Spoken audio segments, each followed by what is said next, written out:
Our final presentation this afternoon is by Tasha Arnold, and Tasha is a learning support specialist in our Cobham High School, and she's going to be talking about the research that she's been doing looking at understanding teacher transition.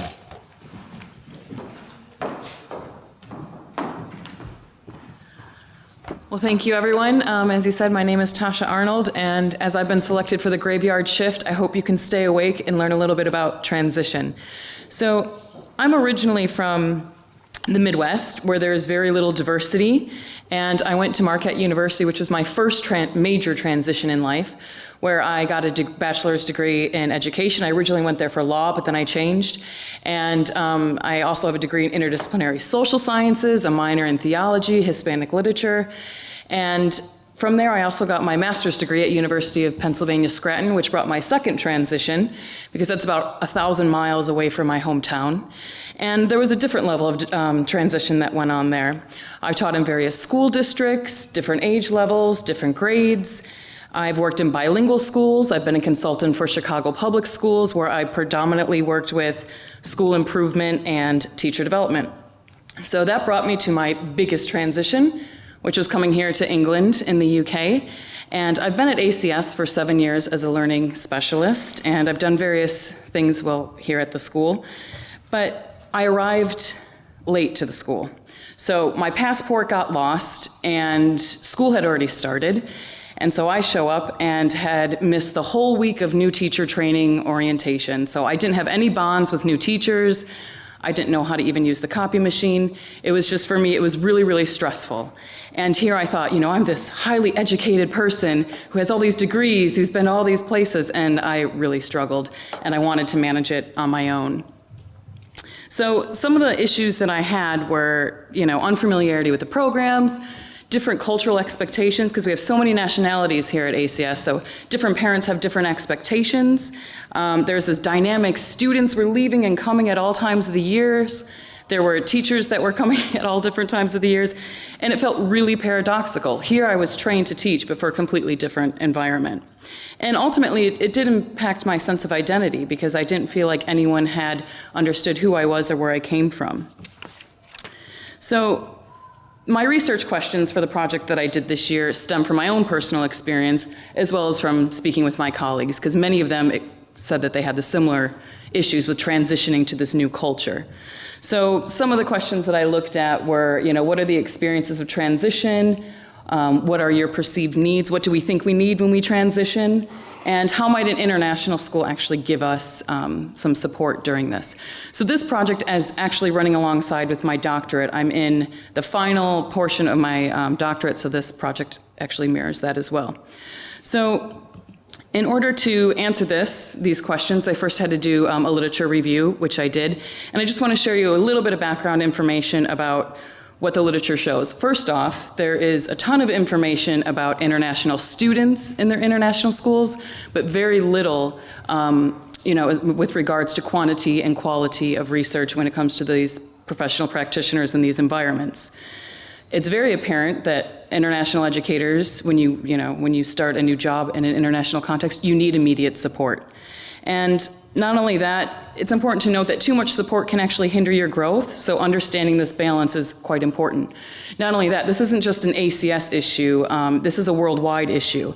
The International School Consultancy Group, who's the leading group that does research on international schools, publishes numbers every year. And currently there are over 9,300 international schools worldwide, with over 570,000 international teachers and more than 5 million international students.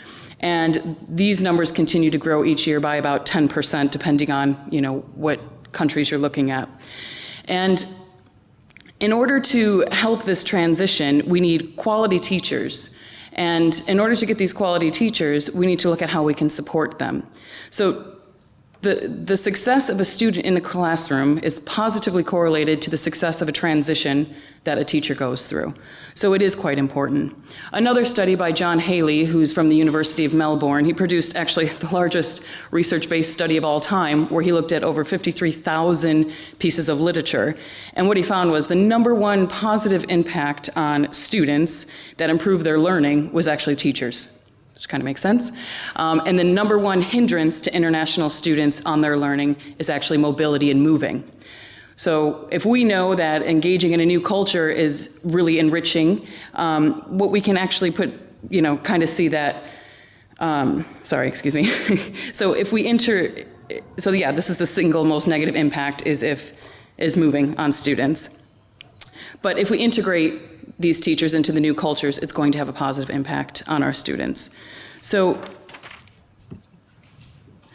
when you look at this, many of you are familiar with Maslow's hierarchy of needs. So the teacher's physiological needs at the very beginning, being able to have housing is really important to be met. And then they can eventually move their way up where they feel, their self-esteem and that they belong, and eventually self-actualization. And when a teacher reaches the level of self-actualization, they're able to provide the best education for the students that they've been entrusted with. This is Lascard's U-curve theory, and it shows how the transition that you go through.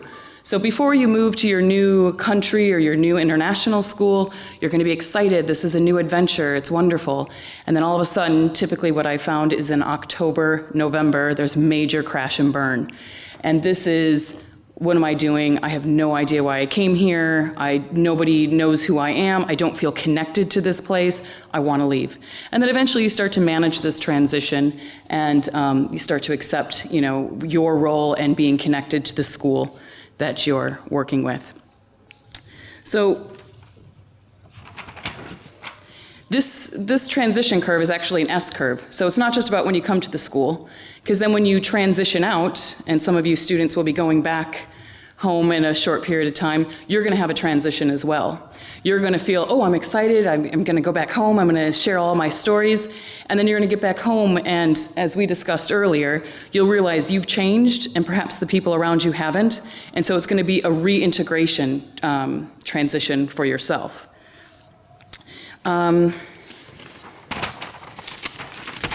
A couple other points that I just want to make is, I'm not going to go into the 6 laws of transition, but a couple that I want to point out are, in order for teachers to welcome, or students to be welcomed that are new to an environment, you have to say a clear goodbye before you can say a clear hello.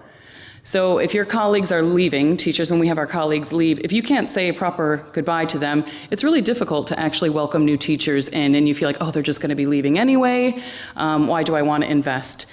And another thing is, this whole process of transition is a drift process. So arrivers, they become stayers, stayers become leavers, and so on and so forth. And every single position along that line needs support, not just the new teachers. And so what did I do? Well, my research project methodology was a narrative inquiry, so I did narrative research. And what that entailed was I contacted different schools in southern England, and as well as schools in Doha.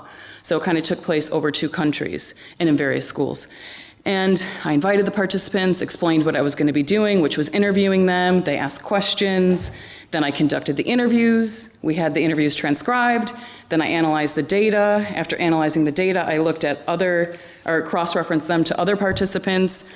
And then I did these interviews twice. So I did it in October, and then I did it again in February. And I'm right now in the position to write the final report, so I'll be doing that over the next couple weeks. So the results, well, there's a lot of grief, trauma, and loss actually associated with transition. But if you're given the skills to cope with transition, then we can expect a lot of you because you are able to make that transition successfully.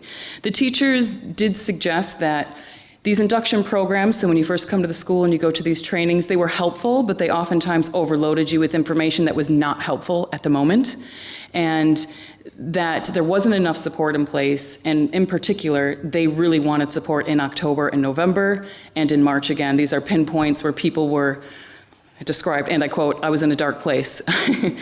And we need opportunities to foster connection. When I interviewed these teachers, and some of them had been in war-torn countries, some of them had been in places, when they described the school, that I thought, how did you stay there for 9 years?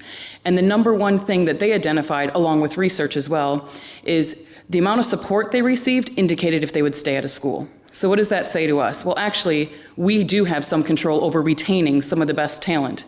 Some people say, oh, but I'm in this country or we have this issue. But if you're supporting your teachers, the research shows, and even my own research here, they will stay. That is the number one thing, is feeling connected and supported. They gave some recommendations as well. They thought the idea of having an assigned mentor would be quite helpful, where there's built-in time. We did a buddy system a few years ago, and it was kind of like this volunteer thing, but then the teacher said we felt like we had to beg the person, we were taking their time, so they felt that if there was a specific time that they could meet for half an hour once a week, they could candidly ask questions and get some support from a mentor. A spreadsheet that just said this is how you adjust to this culture, and people just kind of add to it each year. A staff Facebook page where you could just say, hey, we're going to this event this weekend, anyone want to join? That way people can get connected.